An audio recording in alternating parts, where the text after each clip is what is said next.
નમસ્કાર વિદ્યાર્થી મિત્રો, હવે આપણે રીડ પર જોઈશું આપણા પાઠ ઉપર. પાઠની અંદર ખાસ તો આફ્રિકન જંગલ પ્રદેશમાં વસતી આદિવાસી પ્રજાઓ વિશે ખાસ છે. આપણે શરૂઆત કરીએ કે long ago Zulu hunter was sitting under a tree. ઘણા સમય પહેલાંની વાત છે આ. એ ઝુલુ હન્ટર એટલે શિકારી. જ્યાં શબ્દ બોલો એ તમારે અંડરલાઇન કરવાનો. એના પછીના વિડીયોમાં તમને એક PDF ફાઇલ મોકલવામાં આવશે જેમાં તમામ સ્પેલિંગ હશે. એ સ્પેલિંગ, એના ઉચ્ચાર અને અર્થ એ તમારે ખાસ તૈયાર કરવાનું રહેશે. બરાબર? તો a long ago Zulu hunter was sitting under a tree. ઘણા સમય પહેલાંની વાત છે. એક શિકારી, ઝુલુ શિકારી, એ એક ઝાડ નીચે બેઠો હતો.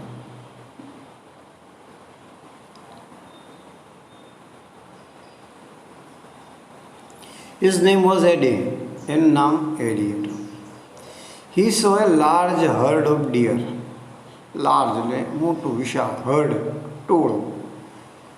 ઓફ ડિયર હરણનું બી એક મોટું ટોળું. ગ્રાઝિંગ in the lush green meadow. હરિયાળા લીલાછમ મેદાન હોય એને લશ ગ્રીન મીડો કે ગ્રાઝિંગ એટલે કે ચરવું.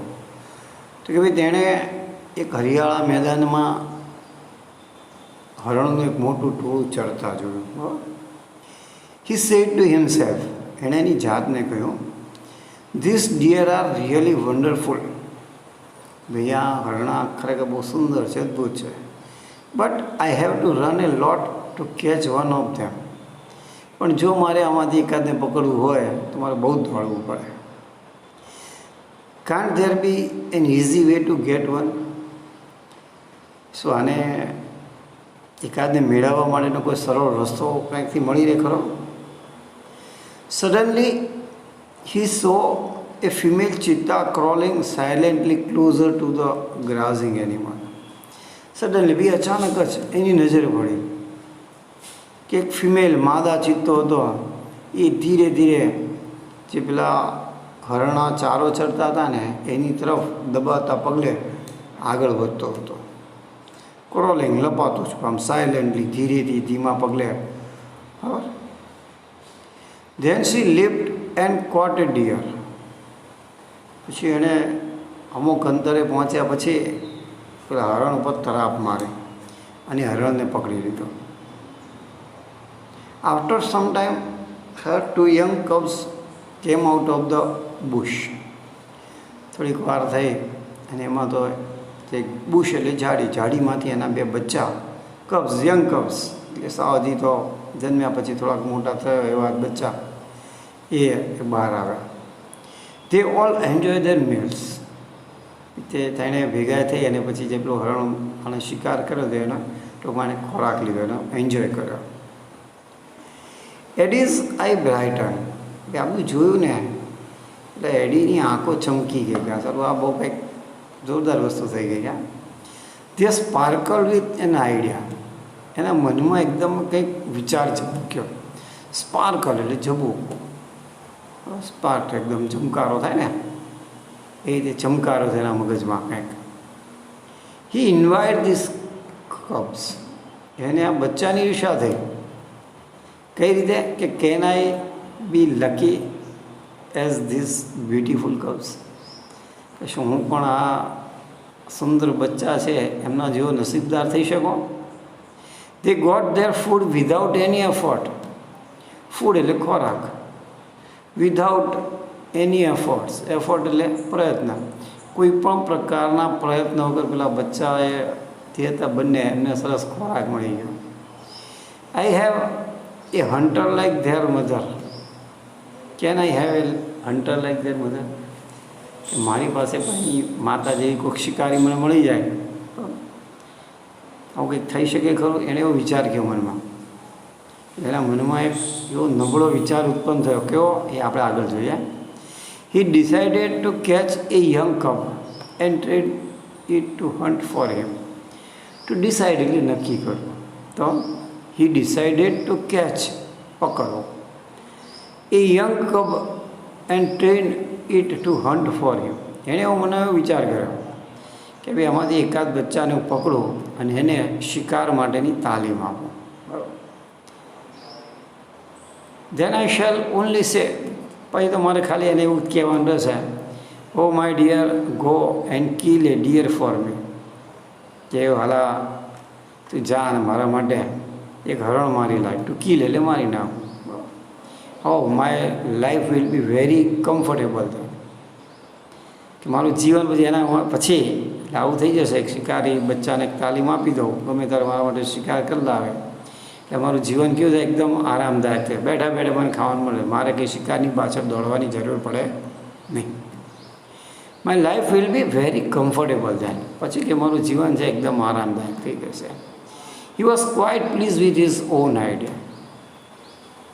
એણે બરાબર મનમાં વિચારને ઠસાઈ દીધો અને એણે એવું નક્કી કર્યું કે ભાઈ હવે બરાબર આપણે આ રીતે જ કામ કરવું છે. તો શું કહે, હી વોઝ ક્વાઇટ પ્લીઝ, સંમત થઈ ગયો એના વિચાર સાથે.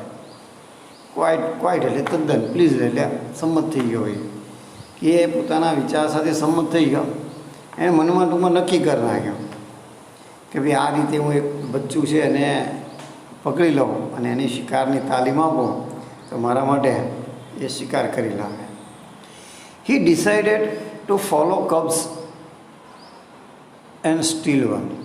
એણે એવું નક્કી કર્યું કે આ બચ્ચા જ્યાં જ્યાં જાય એને હું અનુસરું. ટુ ફોલો એટલે અનુસરવું, ડિસાઇડ એટલે નક્કી કરું, and steal one, to steal એટલે ચોરી લેવું. એમાંથી એકાદ બચ્ચાને આપણે ચોરી લેવું. From his experience Eddie knew that cheetah never attacks a man. ઘણા વર્ષોથી શિકાર કરતો હતો એટલે એને જાત જાતના અનુભવો તો હતા જ.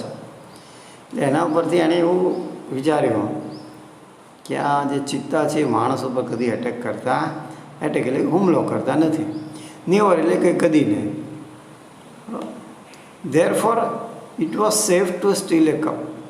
ધેરફોર એટલે કે તે એટલા માટે, ધેરફોરનો અર્થ છે એટલા માટે. ઇટ વોઝ સેફ એટલે સલામત, ટુ સ્ટીલ એ કપ, કે બચ્ચાને જો ચોરી લો તો મારા માટે બહુ વાંધો નહીં આવે, કારણ કે ચિત્તા જનરલી મનુષ્ય ઉપર હુમલો કરતા નથી. He followed the cheetah family till evening. આ જે બચ્ચા અને એની માતા છે એ જેમ જેમ આગળ વધતા ગયા એમ એમાંથી એની પાછળ એક સલામત અંતરે રહી અને એડી પણ એને અનુસરતો છેક સાંજ સુધી એની પાછળ ગયો. એટ ધ સનસેટ, સૂર્યાસ્ત સમયે, the mother cheetah hide her cubs in a thick bush and left for a stream. થોડુંક અંધારું જેવું થવા આવ્યું હશે, સૂર્યાસ્ત થાય એટલે થોડુંક અંધારું થઈ જાય એટલે એની જે માતા હતી ચિત્તો, એણે આ બંને બચ્ચા હતા એને એક થીક બુશ એટલે કે થોડીક ગાઢ ઝાડી હોય એની પાછળ એણે સંતાડી દીધા. And left four A stream, નજીકમાં કાંઈક ઝરણું હશે ત્યાં કંઈક પાણી પીવા ગઈ હશે. Left for a stay. Quickly the hunter picked up his net. તરત જ જેવી એની માતા આ બચ્ચાથી થોડીક દૂર જતી રહી, તરત જ પેલા શિકારીએ શું કર્યું, એની નેટ લીધી. પીક એટલે નેટ, પીક એટલે પકડ, નેટ એટલે એની જાળ. And spear and ran into the bush, અને એને ફેલાવી દીધી અને પેલી જે ઘાટ ઝાડી હતી એમાં પહોંચી ગયો. Eddie threw the net over them and the cub were caught. ADA જેની જાળ હતી એ પેલા બચ્ચા ઉપર નાખી અને પેલા બચ્ચા અંદર ફસાઈ ગયા, પકડાઈ ગયા. He needed only one cub, but he thought. એને આમથી એક જ બચ્ચાની જરૂર હતી. તો એણે વિચાર્યો, how it is always better to have two slaves instead of. એને એમ વિચાર્યું કે ભાઈ એક કરતાં બે બચ્ચા હોય તો મારે વધારે સરળ કામ થાય. આપણે કહીએ છીએ ને ઘણી વાર ક્યાંક બહાર જઈએ, ક્યાંક બગીચામાં આંટો મારવા જવું હોય તો સાંજે જમીને નીકળવું હોય આંટો મારવા, આપણે એકલા જઈએ તો આપણો રસ્તો ન કપાય. આપણે એમ થાય કે કોઈક મિત્રને લઈ જઈએ, એક કરતાં બે ભલા એમ. બરાબર. તો એને એવું વિચાર્યું કે it is always better to have two slaves instead of one.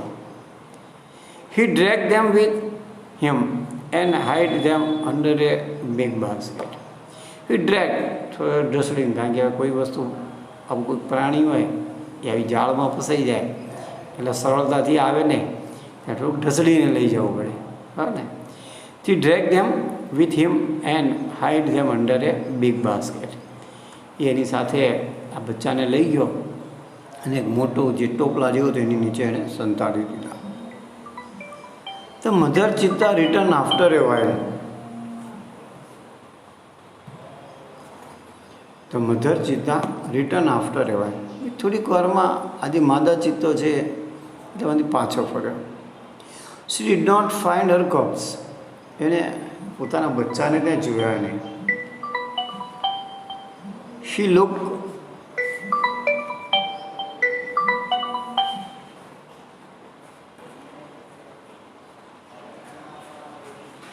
She did not find her cubs.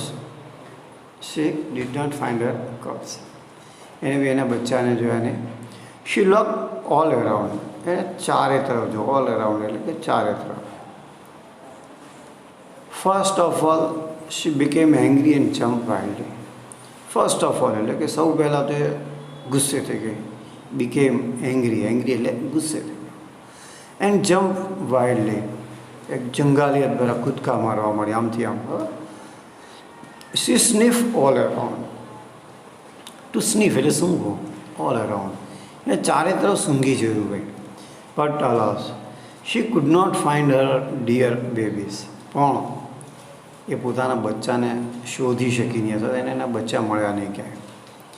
At last she became sad and started crying. છેવટે એ ઉદાસ થઈ ગઈ અને રડવાનું શરૂ કર્યું એણે. She cried and cried for the whole night till the next evening. એણે બીજા દિવસની સાંજ સુધી સતત રડ્યા જ કર્યું. આપણે ક્યાંક મેળામાં ગયા એ આપણા મમ્મી પપ્પા સાથે ને સાવ એકલા છૂટા પડી ગયા એમાંથી. કલાક 2 કલાક સુધી કોઈ આપણને મળે નહીં ક્યાંય સુધી, આપણે શું છોટે ઉદાસ થઈ જઈએ ને, એ રડવા મળીએ. એ રીતે સામે આપણા મમ્મી પપ્પા હોય, ખાસ મમ્મી, એ પણ ઉદાસ થઈ જાય, બહુ શોધવા છતાંય ના મળે, બરાબર ને, એટલે એ પણ રડવા મળે. જેના કારણે આ જે આંસુ છે એ બધા નીચે અહીંયા આગળ ટપકતા જાય, કોઈ જગ્યાએ જામી જાય એટલે ડાઘા પડી જાય. તો she cried and cried until her tears made a dark stain down her cheeks. બી ક્યાં સુધી રડી કે એનાથી આંસુ હતા છેક અહીંયાના ગાલ ઉપર પહોંચે ને ત્યાં આગળ ટૂંકમાં ડાઘા પડી ગયા. She was still weeping. હજી પણ એ વીપિંગ એટલે ડુસકા ભરતી હતી. At night, Mother cheetah cried so loudly that she was heard by a wise man living in the village. તો એ રાતના સમયમાં આ ચિત્તા, માદા ચિત્તો એ રાત્રે ખૂબ જોરથી રડતો હતો. એનો અવાજ ત્યાં નજીકમાં એક ગામ હતું ત્યાં સુધી સંભળાતો હતો. The old man understood what had happened. એક ઉંમરલાયક વ્યક્તિ, વૃદ્ધ વ્યક્તિ હતો, એ ત્યાં ગામમાં રહેતો હતો, એને થોડો ખ્યાલ આવી ગયો કે કંઈક બન્યું છે, કંઈક ઘટના બની છે. He immediately took his strong club and came out of his hut. તરત જ ભાઈ એ પોતાની જે મજબૂત ડાંગ હતી, ક્લબ એટલે ડાંગ, મોટી લાકડી, સ્ટ્રોંગ મજબૂત લાકડી, and came out of his હટ, અને એની ઝૂંપડીમાંથી બહાર આવ્યો. ધીસ ઓલ્ડ મેન શેનો વોઝ વેરી વાઇઝ. એનું નામ શેનો હતો, બહુ ડાયો માણસ હતો, વૃદ્ધ હતો, ઘણા બધા અનુભવોમાંથી પસાર થઈ ગયો હતો, શાણો માણસ હતો. He loved animal and know all about them. એ પ્રાણીઓને ખૂબ પ્રેમ કરતો હતો અને પ્રાણીઓની ખાસિયત વિશે ખૂબ જ જાણકારી ધરાવતો હતો. એ ઘણા લોકો, ખાસ કરીને જંગલ વિસ્તારમાં રહેતા લોકો, એ પોતાની આજુબાજુમાં વસતા જે કંઈ વિવિધ પ્રકારના પ્રાણીઓ, એની ખાસિયતોથી ખાસ માહિતગાર હોય.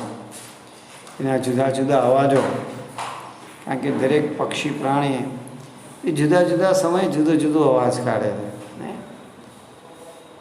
આપણે વગડામાં આવીએ અથવા તો આપણા ખેતરની આજુબાજુ ક્યાંક હેરું નીકળ્યો હોય તો તમે જોયું ઝાડ ઉપર પક્ષીઓ બધા કલસોર કરી મૂકે, કાબર હોય, ચકલા હોય, કાગડા હોય, બરાબર ને.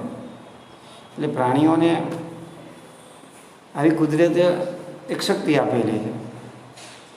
આપણો ખેડૂત ત્યાં રોજ કામ કરો તો એને ખ્યાલ આવી જાય કે આટલા આમ કંઈક આવું પ્રાણી હોવું જોઈએ, કંઈક જનાવર હોવું જોઈએ. એટલે આવી રીતે આ શેનો પણ આવી જાણકારી ધરાવતો હતો. પ્રાણીઓના વિશિષ્ટ અવાજ હોય જુદા જુદા પ્રકારના, આપણે આપણી લાગણીઓ જુદી જુદી રીતે વ્યક્ત કરીએ. આપણે ખુશ હોઈએ તો આપણો અવાજ અલગ પ્રકારનો હોય, દુઃખી હોઈએ તો અલગ પ્રકારનો હોય, ભયમાં આવીએ તો અલગ પ્રકારનો હોય, બરાબર. એવી રીતે આ શેનો આવી બધા જુદા જુદા અવાજ ઉપરથી ખ્યાલ આવે, પરિસ્થિતિની જાણકારી એ મેળવી લેતો કે કંઈક ખોટું થયું છે. વેન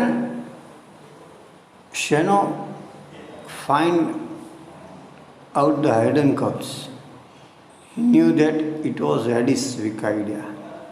પછી જ્યારે આ એડીએ શેનોએ પેલા સંતાડેલા બચ્ચા જોયા ને ક્યાંક પેલા મોટા ટોપલામાં કોઈક જગ્યાએ જોઈ લીધા ને, એટલે એને ખ્યાલ આવી કે આવો નબળો આઈડિયા એડીનો જ હોઈ શકે. વીક એટલે નબળો idea.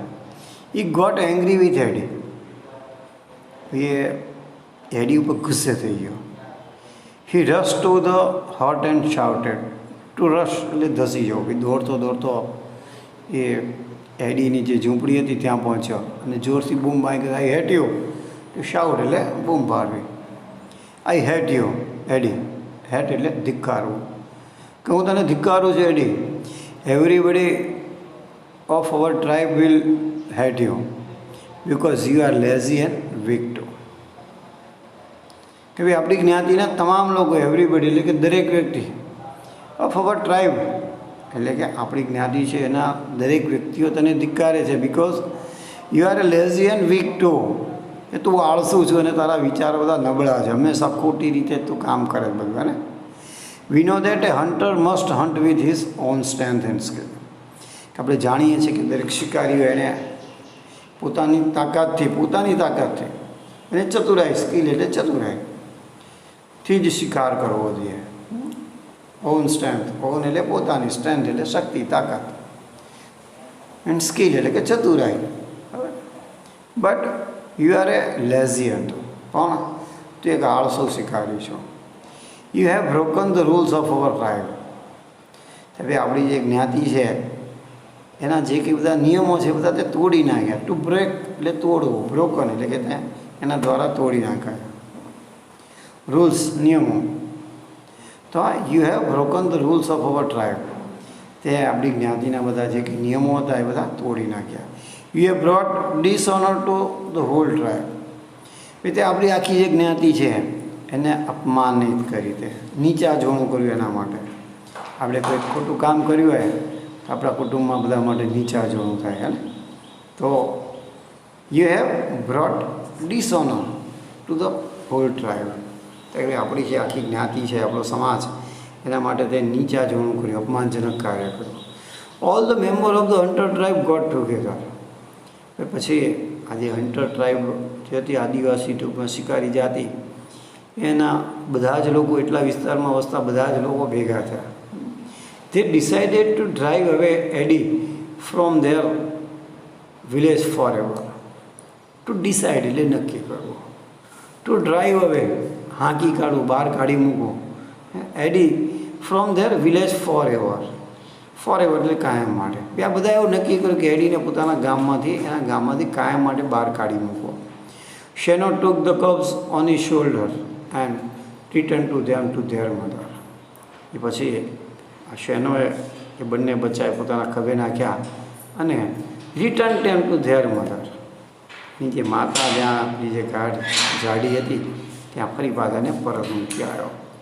He saw that long weeping of the mother cheetah had strain her face four ever.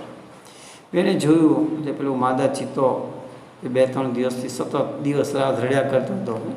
તેના કારણે એના ગાલના ભાગે જો એક કાળા ડાઘા પડી ગયા કાયમ માટે. તમે આ ચિત્રમાં જુઓ, બરાબર, ચોપડીમાં ચિત્ર આપેલું છે, તો જોશો તો એની આંખમાં નીચેના ભાગે કાળા કાળા ડાઘા છે, બરાબર ને? તો આવી રીતે આ શેનોએ, આ ચિત્તો હતો એને એના બચ્ચા પાછા આપ્યા. એટલે આપણે ત્યાં રાજસ્થાનમાં એક બિશ્નોઈ પ્રજા છે, ત્યાં ખાસ કરીને હરણ અને કાળિયાર જેવા પ્રાણીઓ ખૂબ વસે છે. એક વિસ્તાર છે. આ બિશ્નોઈ પ્રજા એ પ્રાણીઓને ખૂબ પ્રેમ કરે, એમને પાળે કરે, એનો કદી શિકાર ન કરે. જો કદાચ કોઈ વ્યક્તિએ ભૂલથી પણ શિકાર કર્યો, બહારની વ્યક્તિ, તો એને પકડીને એની સજા કરે. તો આ પ્રાણીઓ પ્રત્યે પણ ખરેખર આપણે એક અનુકંપા રાખવી જોઈએ, કારણ કે પર્યાવરણ આપણું જાળવી રાખવાનું કામ કરે છે. આ બધા પ્રાણીઓ આપણી આજુબાજુ વસતા અથવા જંગલમાં વસતા પ્રાણીઓ, વનસ્પતિઓ, પક્ષીઓ, જળચરો, આ બધી જ વસ્તુઓ એ આપણા પર્યાવરણને જાળવવાનું કામ કરે છે. આ બધી આહાર કડી છે. આપણને એમ લાગે કે સાહેબ જંગલમાં ચિત્તાને આપણને શું ફરક પડે છે? બી ઘણો બધો ફરક પડે છે. હરણ ઘણા હોય, પણ જો ચિત્તા અથવા તો વાઘ, સિંહ જેવા જંગલી પ્રાણીઓ ન હોય તો હરણનો શિકાર ન થાય, હરણની સંખ્યા વધી જાય, અથવા તો આવા તૃણાહારી પ્રાણીઓની સંખ્યા વધી જાય તો નજીકના જે ખેતરો વિસ્તાર હોય ત્યાં આગળ એ હરણા જેવા પ્રાણીઓ પહોંચી જાય ને પાકનું નુકસાન કરે. બરાબર. અત્યારે જુઓ છો આપણા ગ્રામ્ય વિસ્તારોમાં ખાસ કરીને રોઝડા અને હરણ જેવા પ્રાણીઓ ફરતા હોય તો ઊભા પાકને નુકસાન કરે. એટલે આવી આખી આહાર કડી બે કુદરતે ગોઠવેલી છે. હવે આપણે ફેક્ટ્સ અબાઉટ ચિત્તા જોઈએ. ચિત્તા વિશેની થોડીક હકીકત. ફેક્ટ એટલે સત્ય, આમ તો ફેક્ટનો અર્થ થાય સત્ય, હકીકતો કે ખરેખર આ ચિત્તો કેવું પ્રાણી છે. તેની હાઇટ જોઈએ તો કે 100 સેન્ટીમીટર જેટલી એની અંદાજે હાઇટ છે. એનું વજન હોય છે 65 કિલો. વેઇટ એટ બર્થ, જન્મ સમયે આના બચ્ચા હોય એનું વજન 300 ગ્રામ હોય. પછી એજ ઓફ મેચ્યોરિટી એટલે પુખ્તતા, એ બચ્ચું 2 વર્ષનું થાય એટલે પછી પોતાની જાતે એ શિકાર કરતું થઈ જાય. પછી જે આપણે આઈડેન્ટિફિકેશન, તો કે cheetah is a lighter body and its leg are longer than the leopards. Identification એટલે કે ઓળખે નહીં. આપણે ચિત્તો અને દીપડો, આપણે ઘણી વખત કોઈ જંગલી પ્રાણી જોવા મળી જાય, બહુ વાડી વિસ્તારમાં ગયા એ ગાઢવાડી હોય, ખાસ કરીને શેરડીના ખેતરો હોય એમાં ઊંચો પાક થયેલો, એવામાં દીપડા જેવા પ્રાણીઓ સંતાતા હોય, પણ ચિત્તો અને દીપડો આપણને જલ્દી ખ્યાલ ના આવતો હોય. તો કે ચિત્તા એઝ એ લાઇટર બોડી, થોડું હળવું શરીર હોય છે. And its leg are longer than the leopards. Leopards કરતાં એના પગ થોડાક લાંબા છે. લોંગ એટલે લાંબા, અને લોંગર એટલે કે ના કરતાં લાંબા, એટલે કે લેપર્ડ્સ છે એના કરતાં આ ચિત્તાના પગ લાંબા હોય છે. It has isolated black spot. Isolated એટલે કે છૂટા છવાયા. એનું તમે શરીર જો એના ઉપર છૂટા છવાયા કાળા ટપકા હોય છે. Whereas the leopards has cluster of spots. એની સામે તમે લેપર્ડ્સને જુઓ આવા, તો એના પર આવા કાળા ટપકાના સમૂહ હશે, બરાબર, છૂટા છૂટા સમૂહો હશે. ત્યારે દરેકે જ્યારે ચિત્તાને શું છે કે દરેક કાળું ટપકું છૂટું છવાયું છે. હવે હેબિટેટ જોઈએ આપણે કે કેવી રીતે ટૂંકમાં ટેવાયા છે બધા, એની ટેવો. બરાબર છે કે cheetahs usually live in open forest. ખાસ કરી યુઝ્યુઅલી એટલે કે મોટા ભાગે ચિત્તા જે ખુલ્લા જંગલમાં વસ્તુ પ્રાણી છે, કારણ કે શિકારની પાછળ દોડવા માટે એને ખુલ્લા મેદાનો જોઈએ. We had lot of cheetahs in India. ભારતમાં પહેલાં ખૂબ ચિત્તા હતા, but the last one was shot by hunters around 1950. છેલ્લો ચિત્તો 1950ની અંદર એ કોઈક શિકારી દ્વારા છેલ્લો ઠાર થયો. ભારતની અંદર આજથી 100 વર્ષ પહેલાં ઘણી બધી વિવિધતાઓ હતી, ખાસ કરીને વાઘ, સિંહ, ચિત્તા, દીપડા, આ બધા પ્રાણીઓ. પહેલાં રાજા મહારાજાઓ પોતાના શોખ ખાતર આવા પ્રાણીઓનો શિકાર કરતા, પણ ત્યારબાદ બી આપણું જે પર્યાવરણ ખાતું છે મંત્રાલય, એને આવા તમામ પ્રકારના જંગલી પ્રાણીઓના શિકાર પર પ્રતિબંધ મૂકી દીધો છે.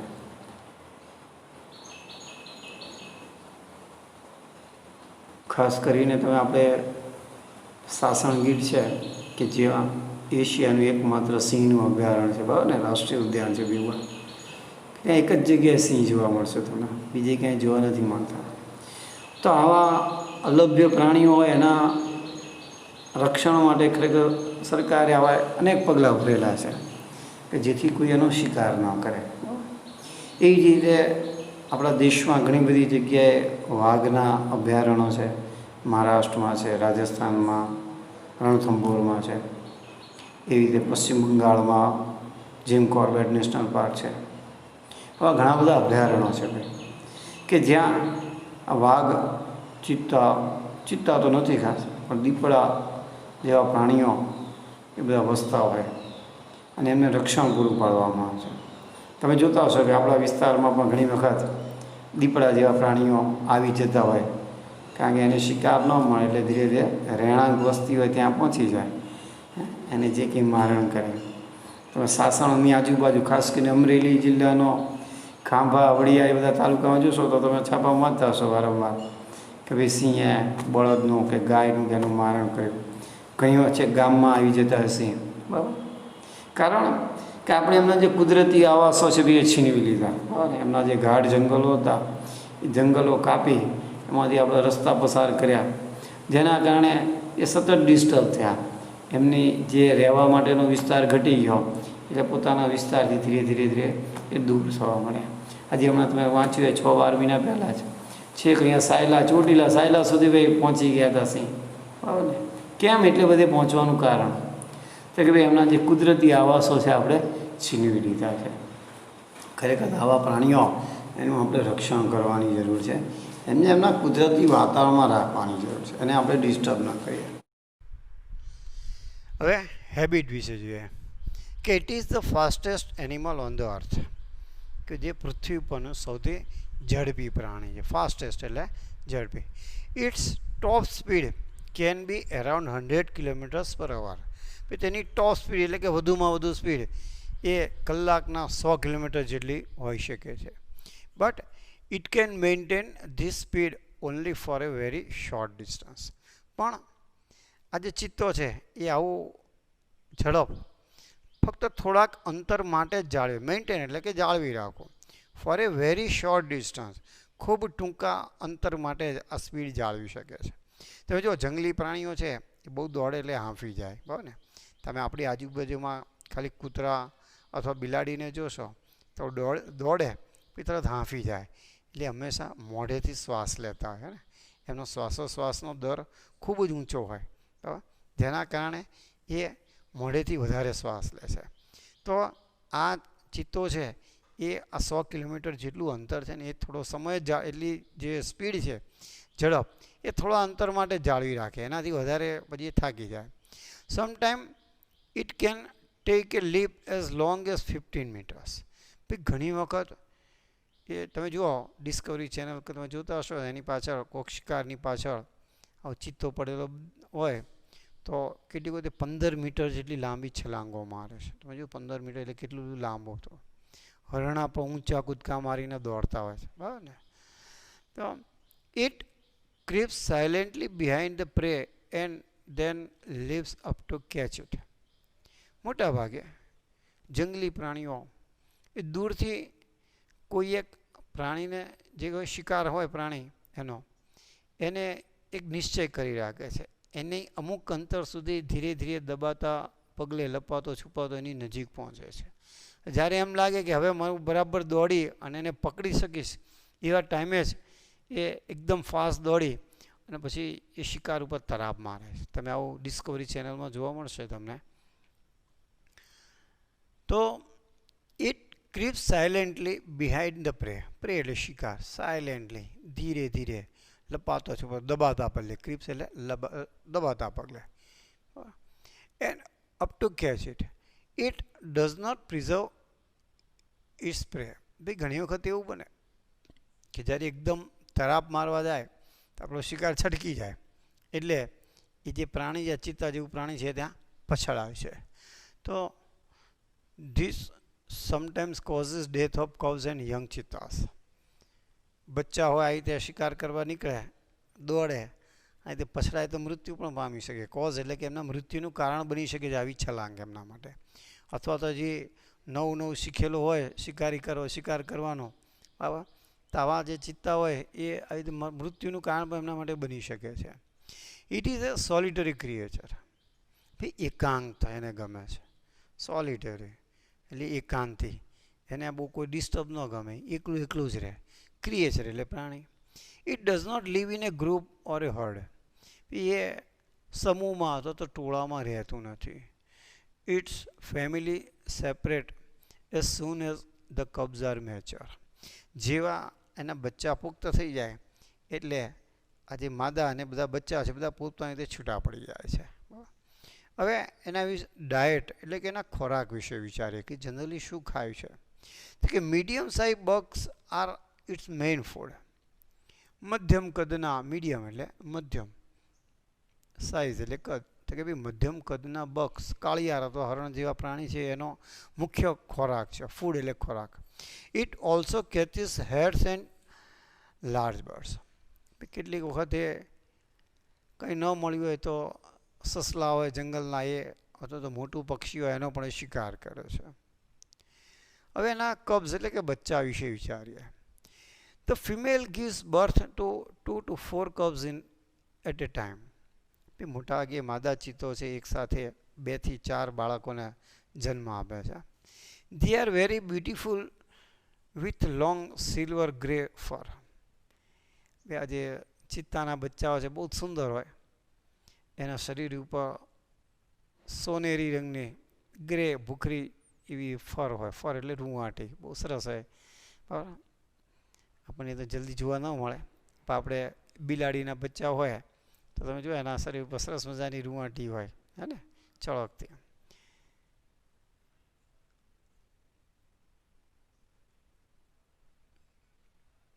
ધ મધર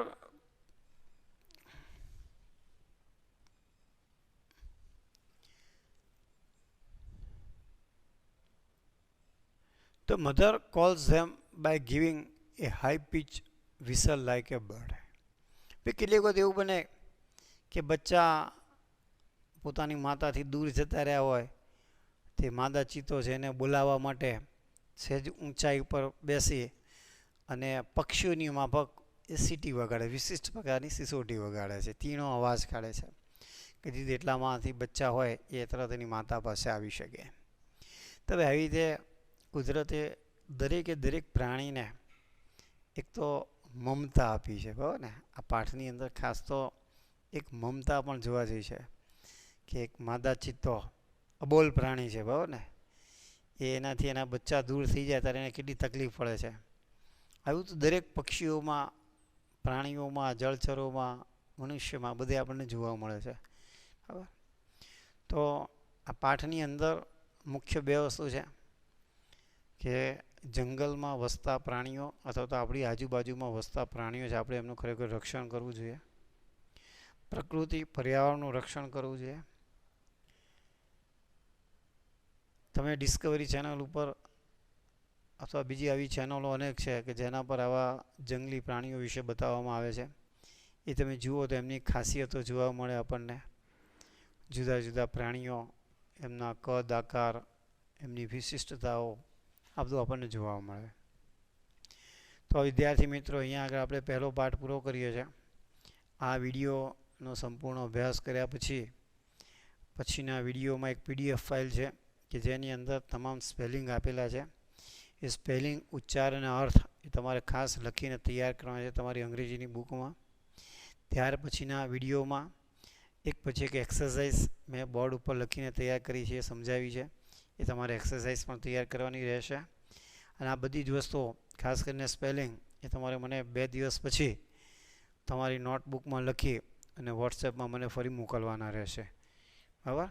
અને આ રીતે આપણે દરરોજ દરેક વિષયનો, અંગ્રેજી, ખાસ કરીને ગણિત, વિજ્ઞાન, અંગ્રેજી અને સમાજ વિદ્યા, આ 4 વિષયનું રોજનું કાર્ય તમારે સરેરાશ પોણો કલાક તો કરવો જ, જેથી આપણે અભ્યાસ સાથે જોડાઈ રહીએ.